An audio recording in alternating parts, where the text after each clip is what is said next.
Driver Subrahmanyam హత్య కేసులో సాక్షులను బెదిరించిన వైఎస్ఆర్సీపీ ఎమ్మెల్సీ అనంతబాబుకు సుప్రీంకోర్టు ఇచ్చిన బెయిల్ను రాజమహేంద్రవరం ప్రత్యేక న్యాయస్థానం విధి రద్దు చేసింది. కేసు విచారణ పూర్తయ్యే వరకు ఆయన జైల్లోనే ఉండనున్నారు. ఈ నెల 20 నుంచి సాధారణ విచారణ ప్రారంభం. తన డ్రైవర్ వీధి సుబ్రహ్మణ్యం హత్య కేసులో సాక్షులను బెదిరించిన వైఎస్ఆర్సీపీ ఎమ్మెల్సీ అనంతబాబుకు గతంలో సుప్రీంకోర్టు చేసిన బెయిల్ను రాజమహేంద్రవరం ప్రత్యేక న్యాయస్థానం మంగళవారం రద్దు చేసింది. 4 సాక్షులకు బెదిరింపులు, హత్య కేసులో బెయిల్పై బయట ఉన్న అనంతబాబు 4 సాక్షులను ప్రలోభపెట్టి తనకు అనుకూలంగా సాక్ష్యం చెప్పకపోతే చంపుతానని బెదిరించినట్లు ఆరోపణలు వచ్చాయి. ఇంకా వారికి ఒక్కొక్కరికి 1,00,000 చొప్పున ఇవ్వటం సహా తెల్ల కాగితాలపై సంతకాలు చేయించారు. తనకు అనుకూలంగా తీర్పు చెప్పకపోతే చంపుతానని వాట్సాప్ కాల్ చేసి చంపుతానని బెదిరించారు. బాధితుల ఫిర్యాదు మేరకు కాకినాడ జిల్లా సర్పవరం పోలీసులు ఏప్రిల్ 24న అనంతబాబును అరెస్ట్ చేశారు. ప్రస్తుతం ఆయన రాజమహేంద్రవరం సెంట్రల్ జైల్లో రిమాండ్ ఖైదీగా ఉన్నారు. వైఎస్ఆర్సీపీ ప్రభుత్వంలో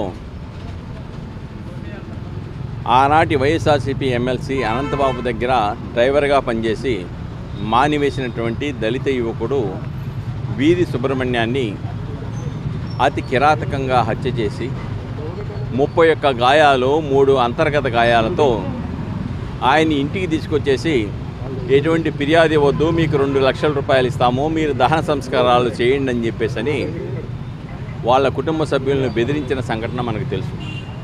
దాని పర్యవసానం ప్రజా సంఘాల ఆందోళన కానివ్వండి, న్యాయ పోరాట ఫలితంగా అనంతబాబుని అరెస్ట్ చేశారు.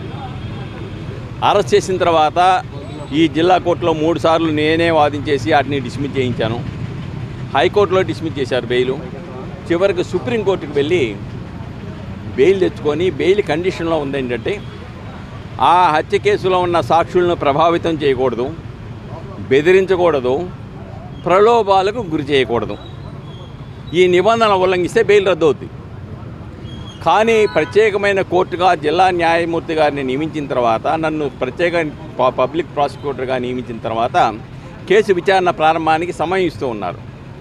ఆ సమయంలో వీధి సుబ్రహ్మణ్యం హత్య కేసులో అనంతబాబు ముద్దాయిగా ఉన్న కేసులో ప్రధానమైన సాక్షులను 4 పట్టుకెళ్ళిపోయి ఒక అపార్ట్మెంట్లో పెట్టేసి ఒక్కొక్కరికి 1,00,000 రూపాయల చొప్పున ఇచ్చేసి అనంతబాబుకు అనుకూలంగా సాక్ష్యం చెప్పిన తర్వాత ఒక్కొక్కళ్ళకి మరొక 2 లక్షల రూపాయలు ఇస్తామని చెప్పేసి వాళ్ళని బెదిరించి భయపెట్టి ప్రలోభాలకు లోనే విధంగా తప్పనిసరి పరిస్థితిని సృష్టించారు.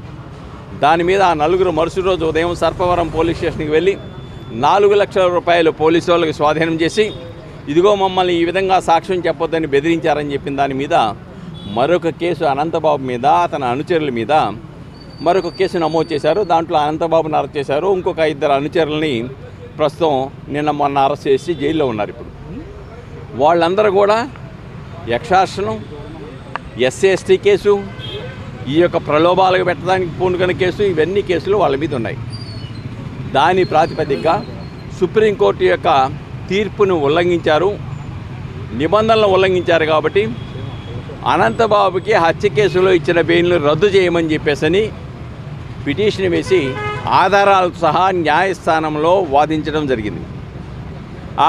మా యొక్క వాదనలు విన్నటువంటి న్యాయమూర్తి గారు ఈరోజు తీర్పు చెప్పారు. ఈరోజు తీర్పు ఏంటంటే, ఏదైతే మేము చెప్పామో సాక్షులను ప్రభావితం చేశారు, భయపెట్టారు, ప్రలోభాలకు గురి చేశారు, ఇలాగైతే స్వేచ్ఛగా ఈ హత్య కేసు విచారణ జరిగే అవకాశాలు లేవు.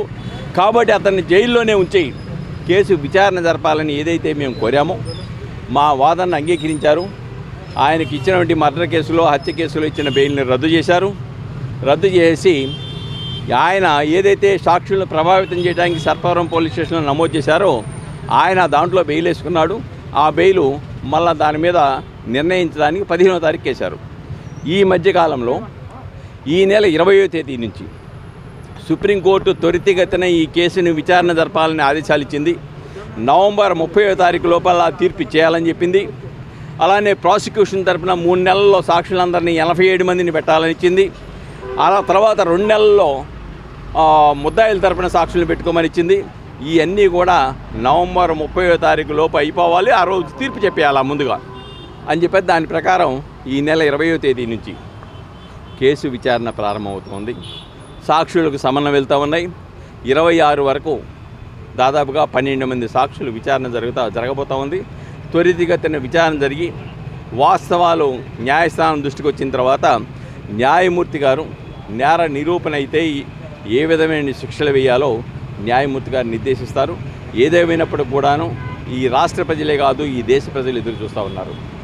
ఒక దళిత యువకుడిని దేశ చరిత్రలోనే ఎక్కడా లేని విధంగా అతి కిరాతకంగా హత్య చేసి డోర్ డెలివరీ చేసిన సంఘటన అందరిని కూడా భయానికి గురి చేసింది. ఆ భయాన్ని గురి చేసిన తర్వాత ఏమవుతుందా అని చెప్పేసి ఈ దేశ ప్రజలు ఎదురు చూస్తూ ఉన్నారు ఈ కేసు. అటువంటి కేసులో అతనికి బెయిల్ రద్దు చేస్తూ ఆదేశాలు ఇవ్వటం హర్షణీయమని ప్రజలు భావిస్తున్నారు, బడుగు బలహీన వర్గాల వాళ్ళు భావిస్తూ ఉన్నారు. ఏదేమైనప్పుడు కూడాను 20వ తారీఖు నుంచి కేసు విచారణ ప్రారంభమవుతుంది.